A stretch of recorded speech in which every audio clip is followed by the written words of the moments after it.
Divorce. It can be one of the most painful and difficult and traumatizing things that a man would ever have to go through. Today's guest is an expert in this field, and he's going to give you some great advice for how to recover from it, how to get through it, and how to make that process go a lot smoother for you, your kids, and your ex. Men, nobody but you can lead your family and yourself to greater things. Nobody but you can carve your path. It's time to rise up and be a man. Welcome to the Manlihood Mancast with Josh Hatcher.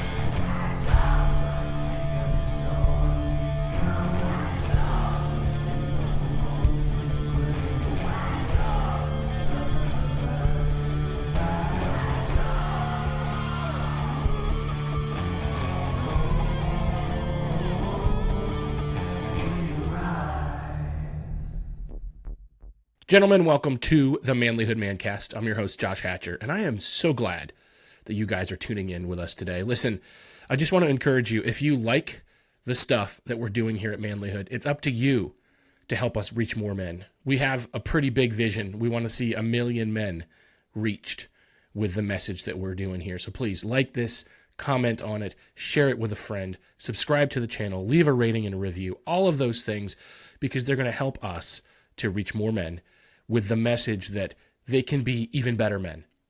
So you're a part of it. This is a movement. This isn't just Josh talking into a camera. This is us, all of us, working together to restore masculinity and manhood. And I appreciate your help doing that. Guys, today's guest is Seth Nelson, Esquire. I didn't actually ask him about what the Esquire means. I know it's a term used for a lawyer. I'm not familiar with the title. I should be. It's all good. I'll learn more about it later. But today, Seth Nelson is going to talk to us about how to get through divorce. He's a divorce lawyer. He's been through it himself. And he's got some excellent advice for you. He's going to talk about some of the pitfalls in a marriage, how to avoid divorce in the first place. We'll talk about that a little bit, but especially how to make sure to put your kids first, to put yourself first, and to work through that process of a marriage ending, and to do it in a way that doesn't have to be messy and hard and difficult. It's already hard and difficult enough. You don't need to make it more so. He's going to talk to us about that right here on the Manlihood Mancast. This is the Manlihood Mancast.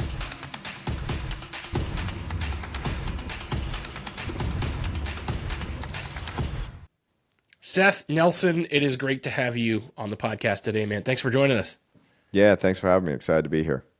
Yeah, we're really glad to have you on. I know this is a question I get a lot from our listeners, guys who, they get into something, the situation where they're like, all right, my wife wants a divorce. I have no idea what to do.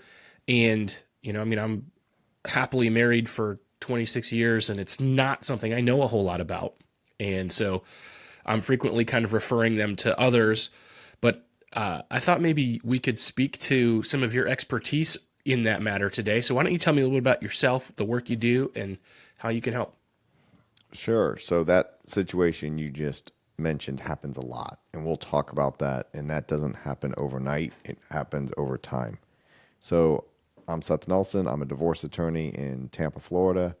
I'm the managing partner of NLG Divorce and Family Law. I also have a podcast called How to Split a Toaster, a divorce podcast about saving your relationships, which we talk about all the topics that we're going to talk about today. And I used to be a family law mediator for many years, certified by the Florida Supreme Court. I've stopped mediation now, only because I'm too busy doing other stuff and something has to give. And I'm divorced myself. I've been divorced now for 17 years. My son is a freshman in college. We're excited. I'm going up soon to see his, for Parents Weekend. I'm going up with my wife and his mom and her husband. And so we're all traveling together for parts of it and going to be together all weekend. And we have a great co-parenting relationship, a great friendship. And that's really what's critical when you're getting divorced with kids. Yeah, I think for sure. Cause I think that, you've got to be able to find a way to work together, especially when you've got kids involved. 100%. Yeah. So, let's walk through that question then, man. The guy reaches out and he's like, here I am. Dude, didn't see it coming. Didn't see, and they never do. That's what's kind of funny about it, right? Yeah, sometimes you do and sometimes you don't. Sometimes they want the divorce. Sometimes, we're going through a rough patch, but everyone goes through a rough patch. Thought we'd get through it. So, on average, from the time somebody in a relationship thinks of the word divorce, it's 3 years before they call a divorce attorney, on average. So when I say this didn't happen overnight, it didn't happen overnight. It's been a long time coming. You might not have seen the signs. You're out there doing what you think you need to do: provide, work overtime, go to all the kids' events, try to take her out for date night. Any of those things that you're doing that you think, either by society or your own value system and your traits, that were supportive in doing what you were supposed to do in the relationship, that might not have been what she needed. And that's where it can be death by 1,000 cuts, where she's looking for a date night, but you're like, well, I'm working overtime because I want to provide us to go on a family trip. But then you go on the family trip and you're on your phone and she's looking for time with you. Like, there's all this sort of stuff that happens along the way. And when you throw kids in the mix, and now you're not as intimate, you're not as close, they take all your attention, you feel like the kids come first, there's just a breakdown in this relationship. So the guy calls me, 26 years married, didn't see it coming, I just got served with divorce papers. What do I do? The first thing I would tell you is breathe. And tell you, this is going to be like surgery. It's going to hurt. We're going to open you up, and there's going to be scars, and there's going to be rehab and healing afterwards. It's my job to try to limit that pain. And the first thing you can do, and this is the best advice I can give anyone going through a divorce, and it's hard to do, easy to say: live your life, not your divorce. If you're saying stuff like, well, should I do this because of the litigation? It's probably not the right thing to do. There's certain things we can do to set you up to have less pain, but for the most part, live your life, not your divorce. So, first thing to do, get a list of questions that you want answered by any potential lawyer you're going to interview. You want to know, how many cases do they handle? How do they communicate with their clients? What kind of automated systems do they have in their office to keep fees down? What is the substantive law that I need to know? What is the procedure of going through a divorce? And the easiest way to get the answers to these questions is to think of the word peace. P-E-A-C-E. You have a parenting plan? That's the P. The first E is equitable distribution, dividing up your assets and your debts. A is alimony. C is child support. The second E is everything else: attorney's fees, cost, the process. Get that outline in your head, write it down on a piece of paper. Different states might call these things different things. That's fine.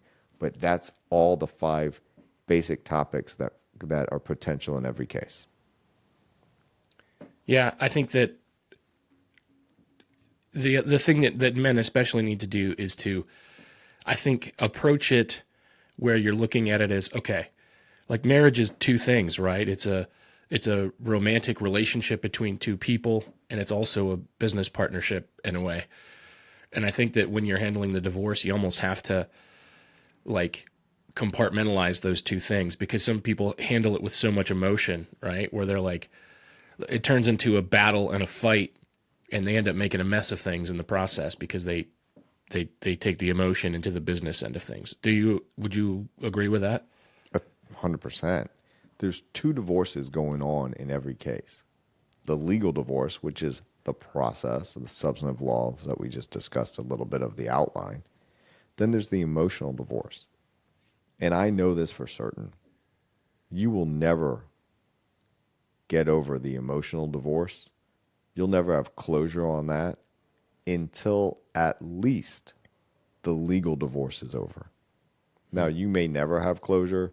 It might take you a year, 2 years, some solid work on yourself to get over it, to start dating somebody different maybe. Don't pick the same person that you're having these mistakes with, but you will not end that emotional divorce until your legal divorce is over. Yeah. Yeah. I think that actually brings up a nice sub point that people should consider too is you might want to take some time before you start, before you start trying to fill the emotional hole. I think that, you grab somebody and, bring them into your life and expect her to fill the void that you just have now emptied. That sometimes can create its own wealth of problems right away. 100%. Again, I'm going to agree with everything you're saying so far. We've got 200 or 300% already. So here's the thing. To get into a serious relationship, I tell people you need to wait at least a year till the legal divorce is finalized. At least a year. So what do you do in that year? One, if you have children, you spend quality time with them. There's no reason to invite a third party into the time you're spending with your kids. They need you now more than ever. And they need you, not you on your phone, not you with a third party coming into the picture. The other thing is take care of yourself. Work on yourself, whether it's getting mental health counseling, going to therapy. What could have I done differently? Where are my blind spots that I didn't know I had? What do I like to do that I wasn't able to do? And I'm saying able, not allowed, right? Able to do, or at least I thought I couldn't do these things when I was married. I want to go fishing. You want to go hunting with the boys. You want to watch football all day Saturday. You want to go golfing. You want to read a book. Whatever it is you want to do and you like to do, going to the gym, getting healthy, eating healthy again, whatever that is, start taking care of yourself physically and mentally and make time for yourself to do those extracurricular activities, I would call them, that you didn't have time to do before. Because maybe you don't have your kids every weekend now. That's a lot of free time.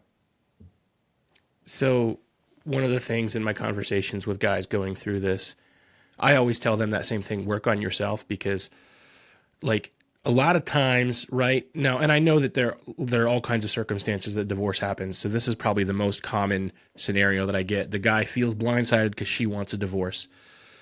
Doesn't understand that if she's saying it out loud now, she's been thinking it for quite a while. So she's already made up her mind that it's over.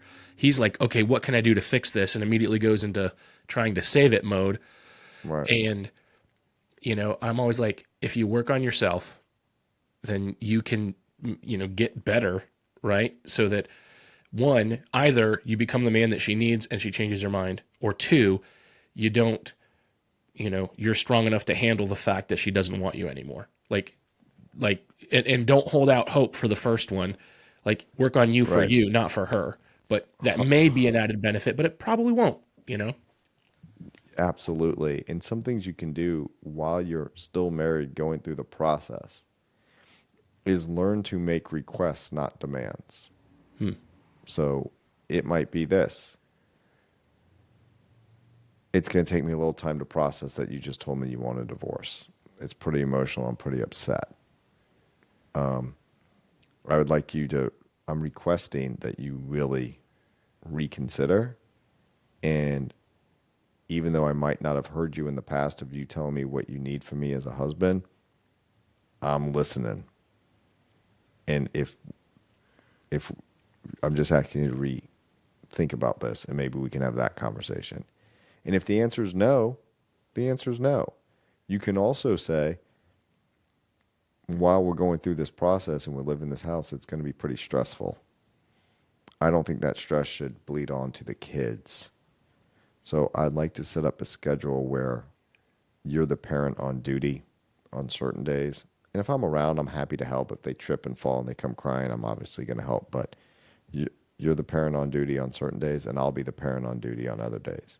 And on those days that I'm the parent on duty, you're free to come and go as you like. It's none of my business. If you're walking out the door and you're giving the kids a kiss and we're sitting down to dinner and they say, where are you going? And you say, out with friends, it's none of my business. But I'm responsible for dinner. I'm responsible for getting them into bed, doing the bedtime routine. And when you separate those parental responsibilities during a divorce, when you're living together, sometimes that changes the dynamic. One, it gives you quality time with your kids. Two, you're stepping up to the plate, which maybe is what she wanted you to do all the time anyway.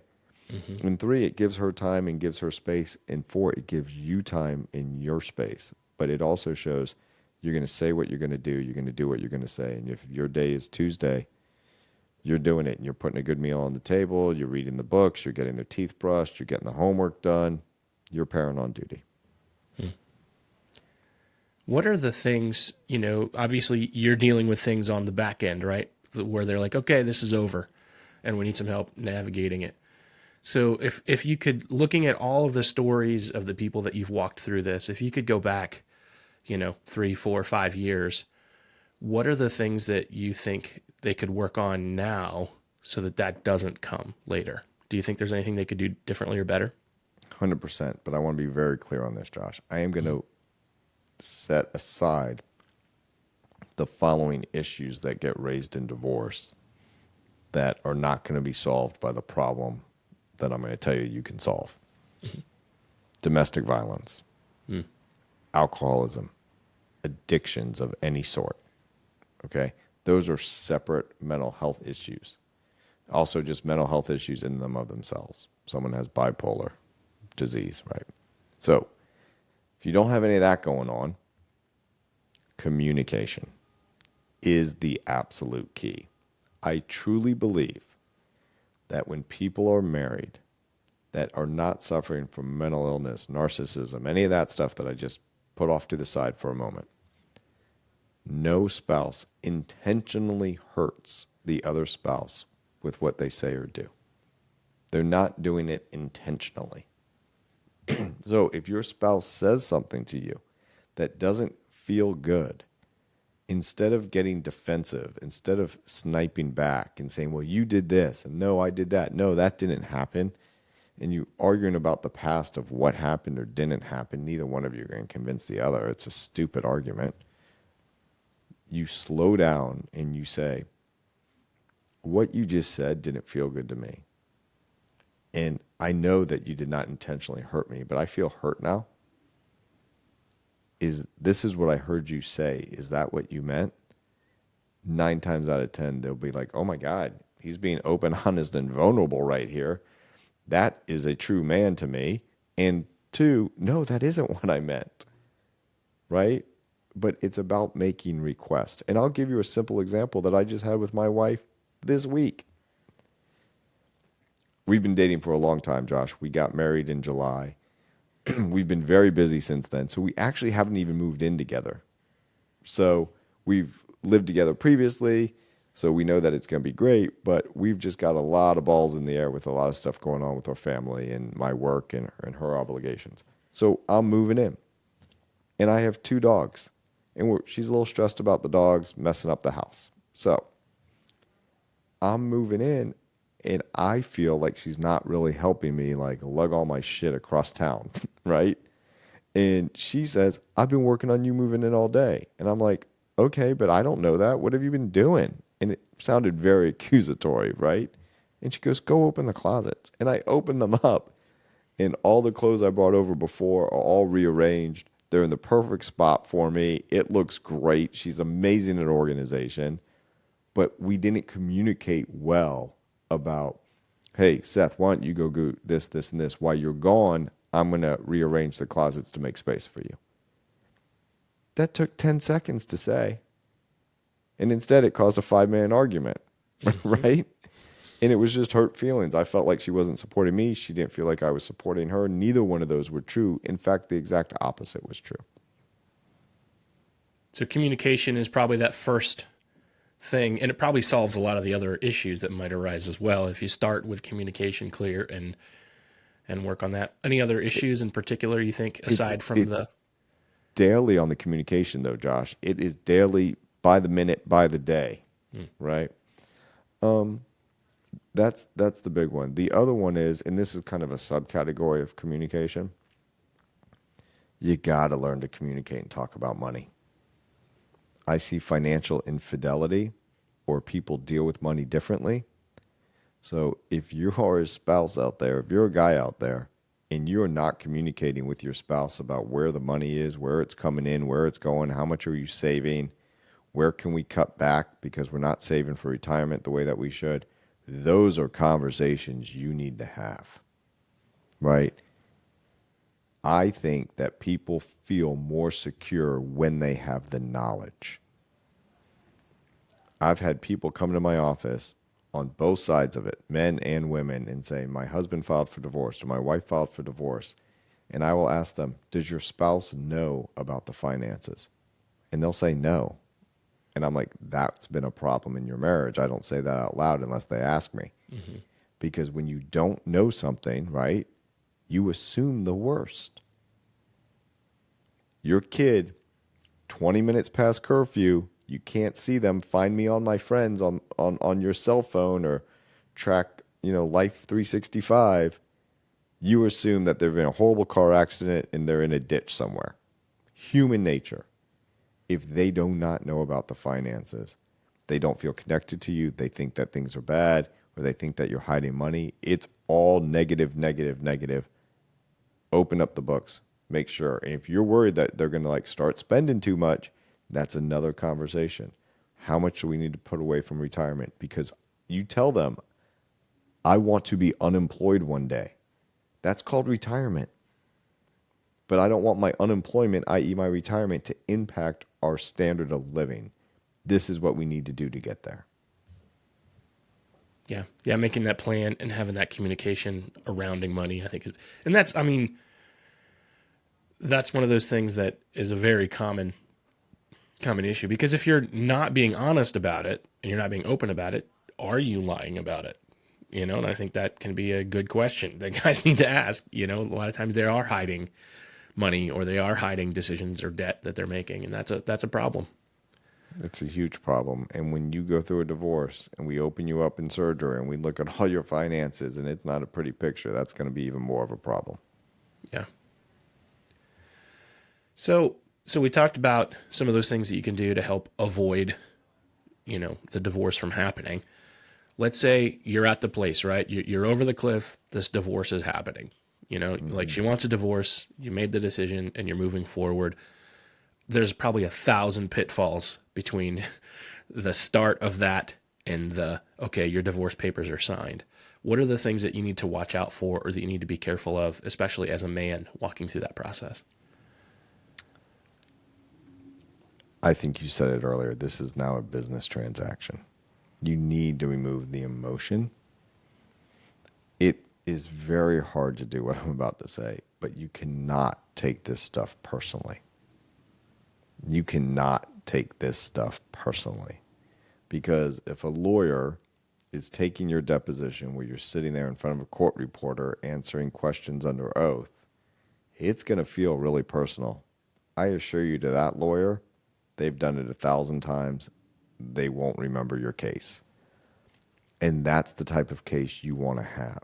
You want to have the type of case where nobody remembers it, because we only remember as lawyers the really awful cases, the ones that went on for years, the ones where we got crazy rulings from the judge or clients making drastically bad decisions, right?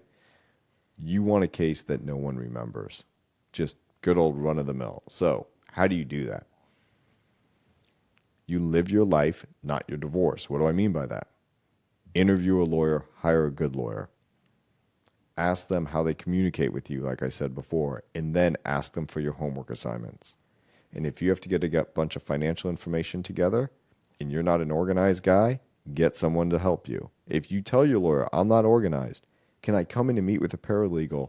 We can log on. I don't know my passwords. Get on the bank. We'll do forgot password. I'll click the code on my phone. What can you do to make it efficient and focus on that divorce for that 2 or 3 hours? And then go spend time with your kids. Go spend time with your friends. Go spend time working. Okay? Make a list of what's important to you and why. The why is actually more important than the what. And here's what I mean. I want to keep the house. And that's a deal breaker, people will tell me. I'll say, okay, what's the underlying reasoning for that? What's the why? If the why is because I don't want her to have it, all right, well, that's stupid. But if you want me to go litigate that, we're going to have to come up with some better reasons. If the why is because it's in a great school district and we need the kids to go to this school district, okay, Now we have what the true goal is. Maybe there's a way to do that without you keeping the house. Maybe she keeps the house with the requirement that she stays in the school district, right? Maybe you keep the house until the kids graduate, which is in 2 years, and then the house gets sold. So there's different ways to come up with creative solutions when you talk about the underlying reasons of why, not just positional, I want the house. Make your list. What are your top 3, top 5? Financial and with the kids. So when you're at your lawyer and you're at a mediation and you get your top 3 or 4 or 5 on both sides, don't argue about 6, 7, 8, 9, and 10. Don't keep overreaching. You got what was important to you. Resolve your case. Yeah, a lot of people that I know walking through this get in that spot where, and let's be real, and I'm not trying to be sexist when I say it, but I mean, there's ancient proverbs about this, right? Hell hath no fury like a woman scorned. There's a lot of times people get in these situations and, she's out for blood, or at least that's how it appears, right?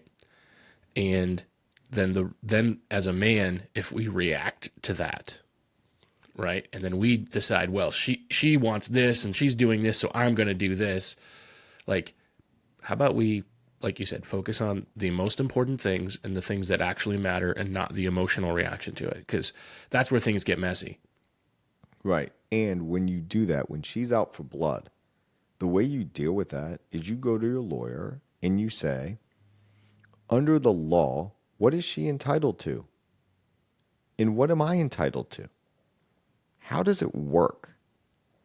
And so, for example, in Florida, and I always say this on How to Split a Toaster, check your local jurisdiction because this is going out all over the country and the world. But in Florida, if she's out for blood and she wants you to pay for those kids' college education, that's an easy no.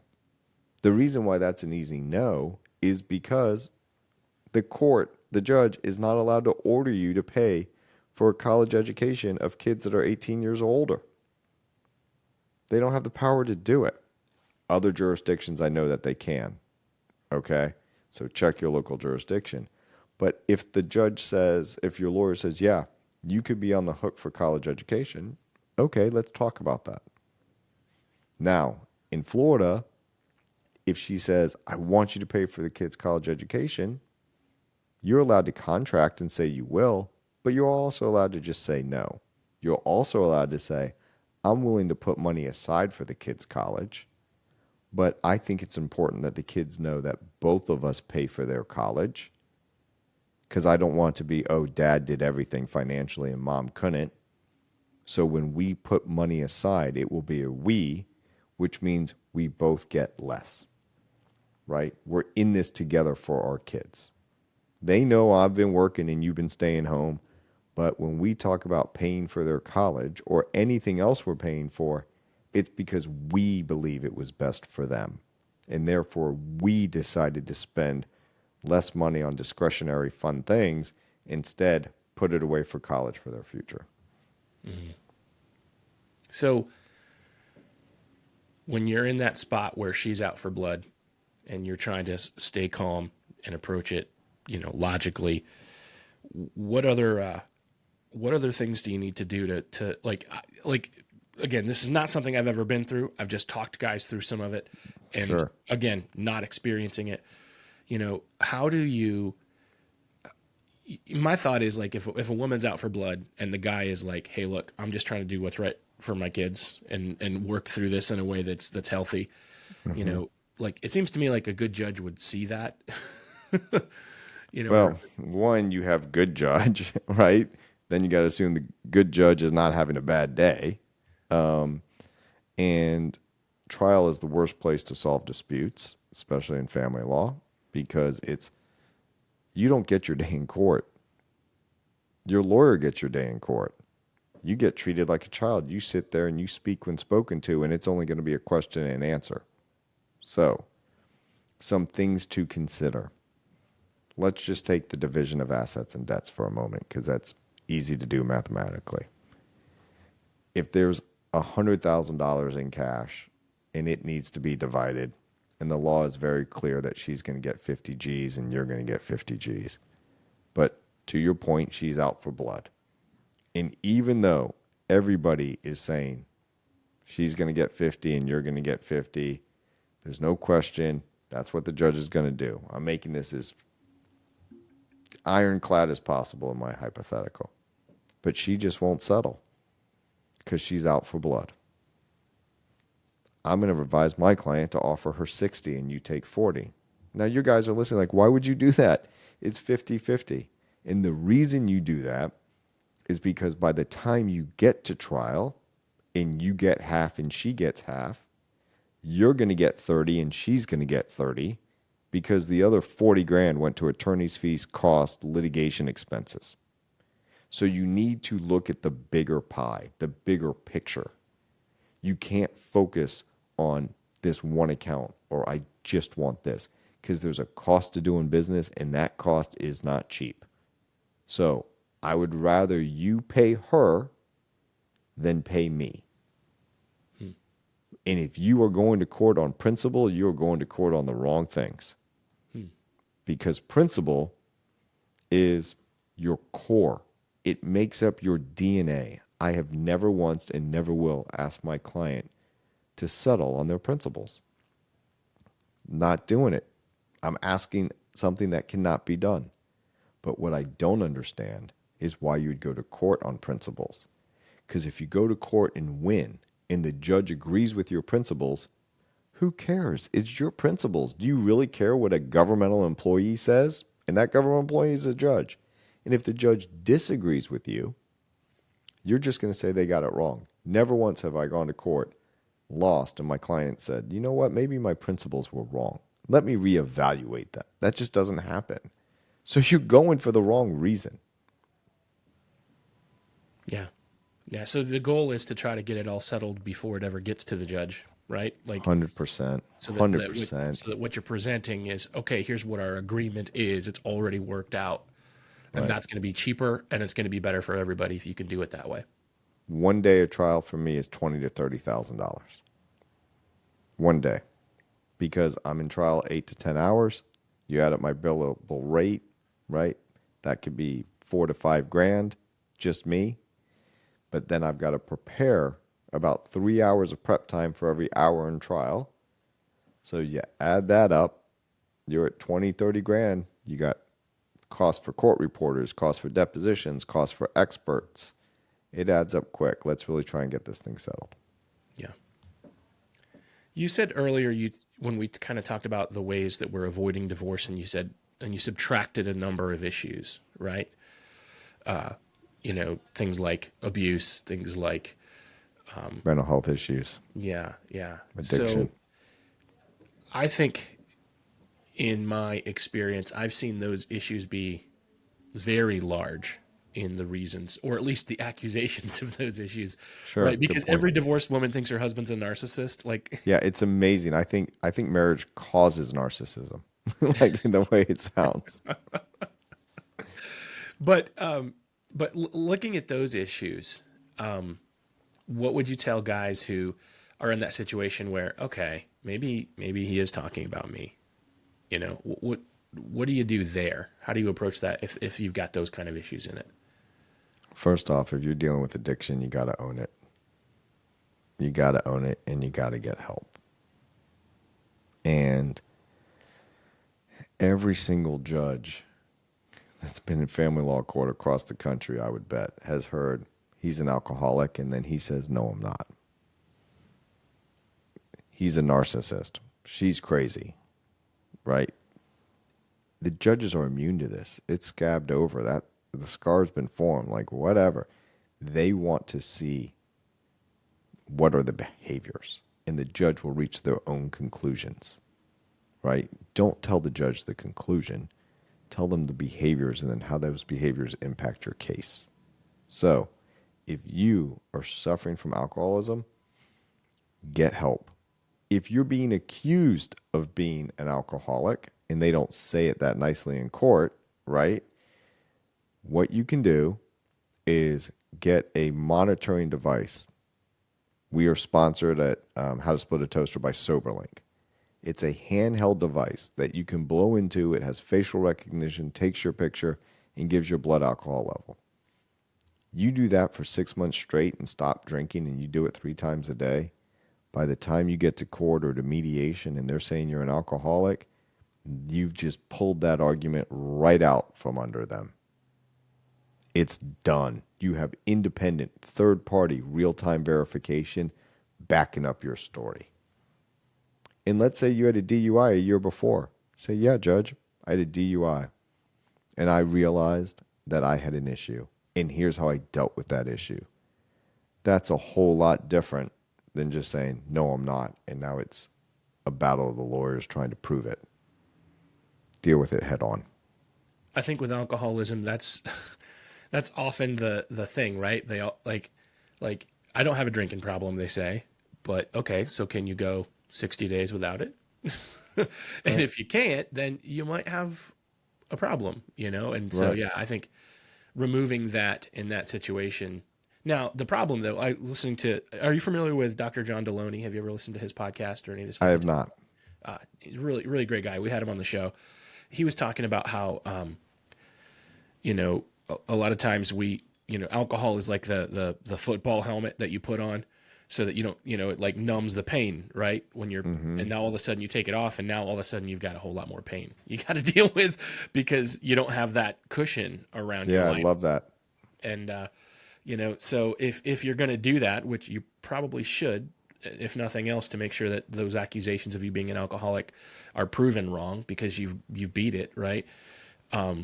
You may have to deal with some more emotional pain than you were prepared to deal with because now you don't have that little cushion that made you feel better at the end of the day, Absolutely. But that goes back to what you asked before, Josh. Like, what do you do when you go into a divorce? Take care of yourself, right? Go get some exercise. Go to the gym. Do something else to fill that void, right? Something else that's healthy. You don't want to trade one negative addiction for another negative addiction. Now, look, there's a lot of people in that gym. They're addicted to the gym, but they're addicted to the gym because that's the way they're getting their self-esteem and their life back together because they've been victims of abuse or they've abused themselves with alcohol. There's all sorts of reasons why someone might be in the gym that's not great for the reasons why they're there, right? Because you don't want to be there because you've been abused. But if that's what you need to stay fit, healthy, and active and take care of yourself, then go do it. And I'm not just saying it has to be the gym. Like, go for a walk, go for a run, go fishing, go read a book. Like I said before, anything that you like to do that's healthy, go for it. Well, and it gives you somewhere to put that emotion that you've got, right? Because if you can't put that emotion into the court case, Right. you can put it into, your guitar, or you can put it into a painting, or you can put it into, 100 different ways. going with the heavy bag. You know what I mean? Right. Any of those are great, great suggestions. And the other thing I would tell you not to do, don't talk to your friends about this. People are like, well, why? They're my support group. Go hire a mental health counselor. It's a confidential information session. They can't be called to testify. And they're there with no agenda except to help you. Your buddies have an agenda. Your family has an agenda, right? They might say it's to help you, but if it's your parents, they're worried about their grandkids. If it's your buddy, they never liked her anyway because he wouldn't let you go out with the guys, right? So I'm not saying it's all negative agendas, but they have their own agendas. A mental health counselor does not. And everybody you talk to about your case, you're just adding to the witness list. So why are you going to put your friends in the middle of your divorce in court? Right? Get time for yourself. Talk to a mental health counselor. And that could be, look, I'm not ready to talk about all my other problems I might have. I need help with one thing, getting through this divorce. Yeah, I think that's good advice. I hate to think about not talking to my friends about it, but here's the other end of it too. Like, have you ever, I recently had 2 friends who were getting divorced and I love them both, right?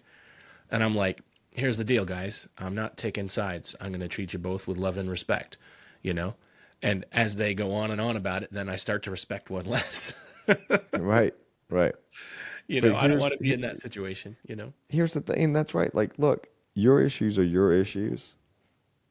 And I respect and love you as a friend. I respect and love you as a friend. You guys haven't done anything to me.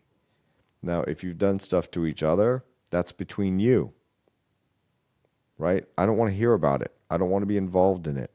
If you want to go out and have a good time and spend quality time with me, but that's the goal when we go out, is to spend quality time with each other. Why are we going to invite your negativity into this interaction that you and I are having? And that goes to a question we talked about a little bit earlier about dating after divorce. Don't be on a first date and talk about your ex. Why are you inviting your ex into this conversation? And if the other side's doing that, you can just say, I'm sorry that you're divorced. I would rather focus on what you're looking forward in the future. And if they can't respect that boundary to say, I'm trying to figure out whether I'm going to build a life with you, and they just want to talk about the past, it's not very interesting to me. All the more reason as well to wait a little while, because when those wounds are still fresh, that it's going to come out a little sooner, Absolutely. So let's talk about those situations, right? Where, we're all going to court, or we're all going to mediation or whatever in that process. The goal shouldn't be, I'm going to get as much as I can, right? But rather, let's resolve this in a way that's more peaceful. I think that's kind of what I'm hearing from you. Like, absolutely. You do not want to go to court trying to get everything. Because one, there's no winning in family law. In equitable distribution, dividing up marital assets and debts, the best I'm going to do on a typical case is get you half your stuff. That's not going to feel like a win. When your 401k gets cut in half, that doesn't feel like a win. That's the law. So try to figure out a way to resolve a case. So how do you do it? Forthcoming with information. Treat it like a business decision.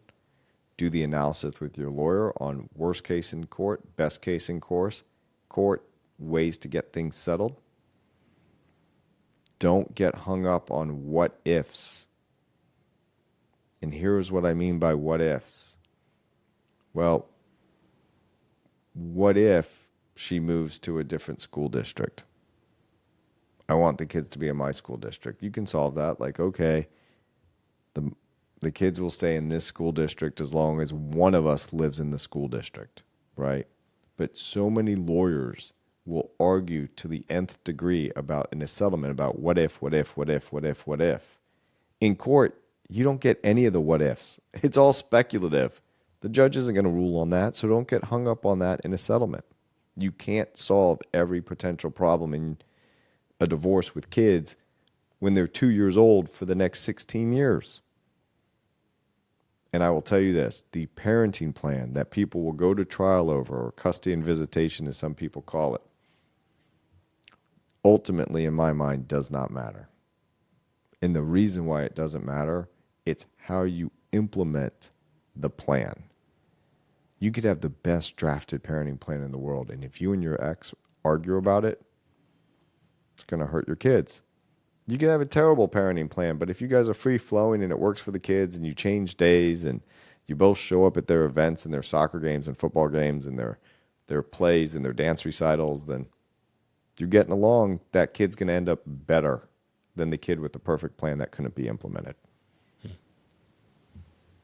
How do you communicate with your kids about that process? Like, I know, that's definitely a very probably case by case basis, but how do you communicate with kids about? It's the hardest conversation you're ever going to have. It is literally the worst conversation you're going to have. Now, some kids will be like, "Oh, thank God," if they're older, but when they're little. So this is nothing I'm giving is legal advice today. Mm-hmm. It's all just what I've learned from experience. So check your local jurisdiction, check with your own lawyers. My suggestion, and I've talked to mental health professionals and they agree with this suggestion. You have a script and you tell your kids together. You have a script and you tell the kids together. Now, where do you do this? You don't do it in that creepy front room that our grandparents used to have with plastic over the furniture, right? You do it in the living room where they play Xbox, because then it's not going to be some creepy place they like, oh, that's where they told us, right? You don't do it in their bedrooms. That's their place of comfort. So you do it in a common area. You also are very clear and consistent with the words that you use. Mothers and fathers never get divorced. Husbands and wives get divorced. Spouses get divorced. But mothers and fathers and parents do not get divorced. So here's how the conversation might go.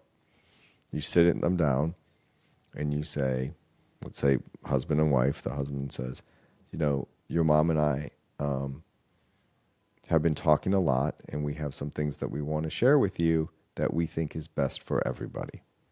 And then mom says, in making this decision, our first priority is that you and your sister are okay, that you guys are going to be just fine and better than just fine.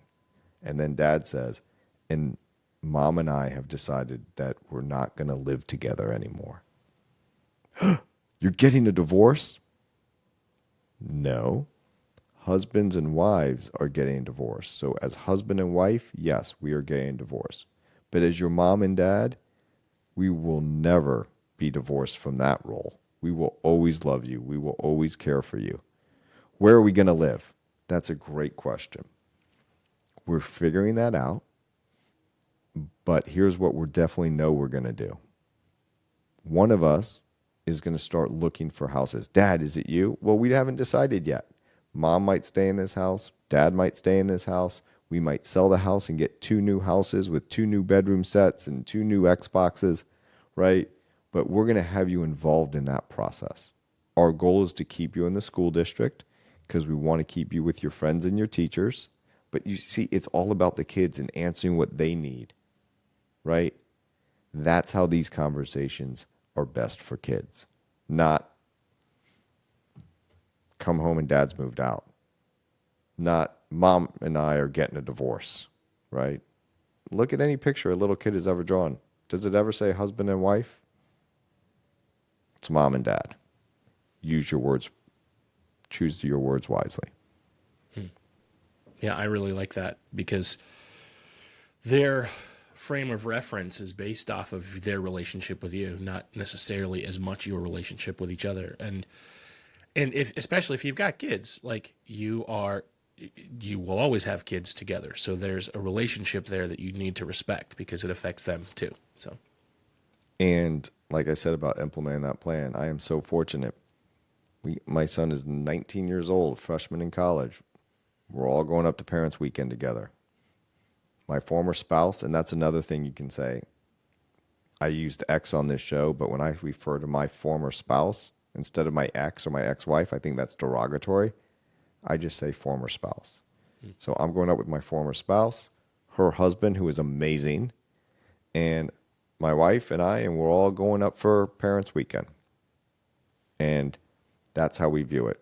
It's not her weekend or my weekend. It's our kids' weekend. Yeah. And we're both going to be there. Yeah. It probably took a lot of work to get to that place, right? Oh, yeah. When we went through it, and our divorce lasted 3 months, it was fast because I'm like, I'm not dealing with this. Right? Were you a divorce lawyer at the time? I was not. I was an attorney, and so was she, but I didn't do divorce law at the time. Right. The issue is when you first get divorced, you have to respect each other's boundaries. Abide by the plan that you can as much as you can. And over time, you hope that you can get away from the plan and just focus on your kid. And we were able to do that. And the way I did that is whenever an issue came up about we have to make a change or something's going on with him or whatever, I just used the following phrase in my head and I said it as often as I could to her. Whatever works best for you. Whatever works best for you. I turned over all the decision making, like, hey, we got a few options. Whatever's best for you, I'm in. And do little things. And I've shared this on our show too. It was late July. I happened to be in Target with my son, and he was going into kindergarten, but we were going to a birthday party that weekend, so we were buying a gift for his little friend. And they had all the back-to-school clothes out, Josh. Like the first day, they're still putting them out. I'm like, buddy, they have your size. Let's knock this out fast. I made it a game. He tried on his clothes, and I said, how many days in the week? 5. How many shirts do you need? He goes, 5. I'm like, buddy, they get dirty. He's like, okay, 10, right? You know? And I said, how about for moms? And we bought all of his clothes for back to school for my house and his mom's house. Mm-hmm. We had them put in separate bags. I called her on speaker from the phone. It was Saturday afternoon. That's not a typical time we call. She's like, hey. I'm like, hey, you're on speaker. You know, he's in the back. We just wanted to let you know we did all the back to school shopping for clothes. I got 2 big bags. We want to know if you were home and we could drop them off or leave them on your porch. And she's like, I said, yeah, no worries, all taken care of. That was my code because my kid's in the back to say, don't worry about the money. She's like, we're not home, but if you could leave them on the front porch, that would be great. Dropped it off. Thank you so much. Do you know how much goodwill I got for that? It cost me $100, $150. And all you did was take care of your kid. That's it. That's it. It's so easy, Josh. Instead of fighting over it. It's so easy. Yeah. He played soccer when he was little. I played college soccer my freshman year. Who do you think's going to buy the soccer gear? I'm going to go buy it. But guess what I did? 2 sets of cleats, 2 sets of shin guards. When we got the uniform, I told the coach, we need 2 sets of everything, and I'll pay for it. I'm not worried about that. Because you don't want your kid getting ready for soccer practice and be like, ugh, my parents are divorced and my cleats are at dad's. That's just stressful. Now, inevitably, I don't know how it happens. They all would end up at one house or the other, and we'd have to do the big exchange. You know, like, I don't know. I would call her up, and I'd say, he has no shorts here. And I know every time I've sent him out of the house, he's had shorts, and every time he came home, he has shorts. But they're all gone. I don't know how it happens, but you have to kind of rearrange sometimes. But to your point, Josh, just taking care of your kid. Make it easy. Yeah. Yeah, I think that's where a lot of people go wrong, and they turn. I don't think anybody means to turn their kids into the weapon between the two of you, but just put them first, and then the rest will sort itself out. These are things you should not be doing. You should not call your lawyer and say, I want my shoes back. Because your lawyer's going to say, describe them. Well, they're little sandals, size 3, and they're pink, and they've got glitter all over them. And I'm the lawyer. If I get that call, hypothetically, what I'm saying is, you're a big guy. Don't you wear like a size 10? He's like, well, they're my daughter's shoes. I'm like, well, that's not what you told me before. You said my shoes. Do you really care if she wears them at mom's? Well, nothing ever comes back. I said, then don't dress her in anything that you want to not come back. If you want it back, don't send it over. You're creating potential conflict. So if those are so important, either buy 2 pairs or don't send her over with them. Simple. Yeah. Yeah. And, I think in that situation where both of you are willing to work through that, right? It's going to work. When one of you is still vindictive, it's a lot harder. And I guess since we're talking mostly to guys that are listening, I think our advice is going to be, don't be the vindictive one, That's right. And you're gonna say she alienates me for your kids. She's alienating me. She cannot alienate you from your children when your children are actually with you. And that's what your children are going to make the decision based upon. Not what mom says. They're going to decide how they treat you. And if mom keeps bashing you and her relatives keep bashing you and they say, Daddy, I don't like it when Nana says X. You can say, I'm really sorry you had to hear that, but you get to make your own decisions on what kind of person I am, right? And you're allowed to say, Nana, please don't say that about my dad, but you should talk to mom too. And then you send a nice, brief, informative, friendly, and firm email to your former spouse.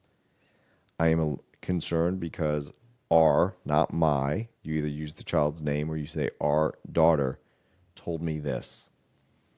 This is what I told her and how I explained she should handle it, and I suggested she talk to you. At no time are you saying, tell your parents to shut up. At no time are you saying, don't let this happen. I have a concern. This was brought to me. It's a concern. It appears it's troubling her. This is how I responded. Please, I told her that she could also talk to you. Please let me know if you want me to do anything else. But you can be firm on it. Like, I'm letting you know this is an issue, but I'm not. You don't say, I'm taking it to my lawyer. I'm taking it to court. You're in violation of the parenting plan. Like, that's meaningless. It's just threats. It's bombs, right? Deal with the issue. Yeah. And, don't be the one that's also contributing. Because if there's bad things that you think that your kids need to know about their mom, they'll figure that out eventually. Exactly. When they're old enough to And understand it, they'll know who was there for it's them. more meaningful to them, Josh, if they figure it out on their own. Yeah. Yeah, you don't have to badmouth her. Teach them to respect her, even if she's wrong. That's right. Yeah. Seth, this has been very informative, and I hope it's really helpful for our guests. So, if you're listening to this today and you're like, hey, this is really helpful, I want to encourage you to reach out to Seth and check out his podcast, because I know he's got a lot of great other stuff there. Seth, I like to ask all of my guests some questions, and these can be a little personal. They can be, all kinds of responses that we get from them, but I kind of want to hear what your thoughts are on it. So the first one is, what does it take to be a man? Do what you say and say what you do. It's that simple to me. If you tell someone you're going to do something, do it. Right? And along with that, as I call it, paint the back of the fence. You do the right thing even when no one's looking and no one's going to see it. That simple. Be a man of your word. I like that. Have you seen in your life that is your default? Is that where you head, or do you struggle with that sometimes? Oh, I think we all struggle with everything sometimes, but Yeah. I am by no means perfect. There's sometimes I've had long work days. I have a difficult job. I manage the law firm. I have people going through horrible situations, one of the worst, most stressful times in their lives. And, I get home and maybe I don't want to take out the trash. And the way I decide to do those things that I said I would do is part of it. I was like, that's not going to take me that long. Right? It doesn't take that long to take out the trash. Don't make it into something it's not. It's not bigger. Yeah, you're tired. It's going to take you 30 seconds, 2 minutes, 5 minutes, whatever the case is. Right? But it takes about 7 positive interactions to make up for 1 negative. So do the right thing. Be positive. Say nice things to your spouse, to other people in the office, wherever you live as a man. If being nice and thinking about others and being thoughtful goes a long way. I like that. Seth, you can somehow suspend the laws of physics and time and space and go back to visit the 10-year-old version of yourself and have a conversation with him. What are you going to tell him? Buy Apple when it was at $1.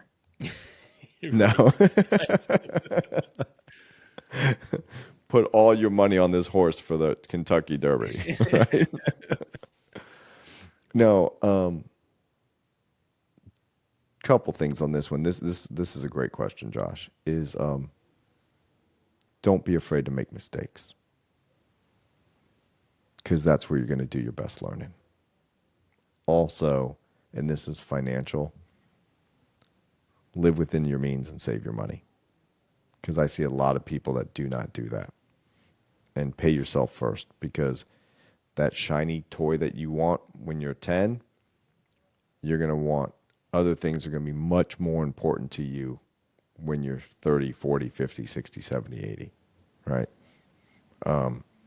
and having that delayed gratification, especially in our society today, would be the messages I'd be given. And put in the work. The decisions you make when you're in high school and the friends you hang out with impact where you go to college. What you do in college impacts your life afterwards. And you don't have to figure it all out. I was a wanderer for a while. I figured it out. But, don't be afraid to make mistakes. Pay yourself first and put in the work. Do you think young Seth would have listened?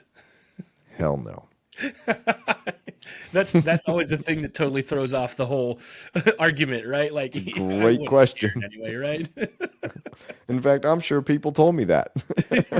Right. Now, if they would have told me, put all my money on that horse on the Kentucky Derby, I might have listened to that one. All right, Seth, what is your best advice for the men listening today? Don't take yourself too seriously. Laugh a lot. If you're going through a divorce, yes, it's serious, but don't take yourself too seriously. People get all wound up and do not care at all what other people think of you. Because first off, in the amount of time in your day, if you just think about your day, how often do you really think about other people? You don't. It's not that much time. So I always tell people you shouldn't care and you have no right to know what other people think about you. And people will tell me, but it's about me. I should know. So what? Who cares what they think? There's your character, right? That you have to really be who you are, and there's your reputation. Those might not line up. Some people might think you're a great guy and you're not. Some people might think you're horrible, but you're a great guy. So don't worry about what people think about you. Just do the right thing. I like that, man. That's good. That's really good. I should get that on a t-shirt. I'm a lawyer, man. Nothing I say will fit on a t-shirt. Well, Seth, if our guys want to connect with you and, listen to the podcast that you're putting out and connect with the work you're doing, what's the best way for them to connect? For the podcast, just Google how to split a toaster. You will find it. And wherever you get your download and listen to your podcast, we're all over the place. If you're looking for my law firm, it's nelsonlg.com, Nelson, NELSONLG.com. Or if you just Google Seth Nelson, Divorce Attorney, Tampa, we'll be all over the place there too. Awesome. Well, I really appreciate you being on the Manlihood Mancast today, and your insights are very helpful, and it's good stuff, man. Thank you. Thanks for having me. Seth, thank you so much for being our guest today. Guys, I want to encourage you to check out the show notes and go support the work he's doing. If this is something that's helpful to you, go check it out. Make sure you let him know that you saw this episode and that you appreciated the information that he gave us today. Guys, I just want to tell you how much you matter to me, how much you matter to Manlihood. You guys listening and being a part of this and interacting with what we're doing. Yeah, this is a movement, guys, and I want to thank you for being a part of that movement. That movement starts in your own home. That movement starts in your own soul. So take it seriously. Let's become even better men together. I want to encourage you guys to join our private Facebook group, the Manlihood Man Cave. It's where we can connect, where we can grow, where we can really become the men we were meant to be, because we've got each other's backs there. We can encourage each other. We can learn from each other. We don't have to agree on everything to learn from each other. So let's go do that. So join that Manlihood Man Cave on Facebook. But guys, again, I just want to thank you for tuning in. I love you. I'm proud of you. And I'll see you next time. Thanks for listening to the Manlihood Mancast. If you want to be a better husband, father, leader, a better man, you need to join our private Facebook group, the Manlihood Man Cave. Join today. Please help us out with a like, comment, share, and subscribe. And check us out at manlihood.com.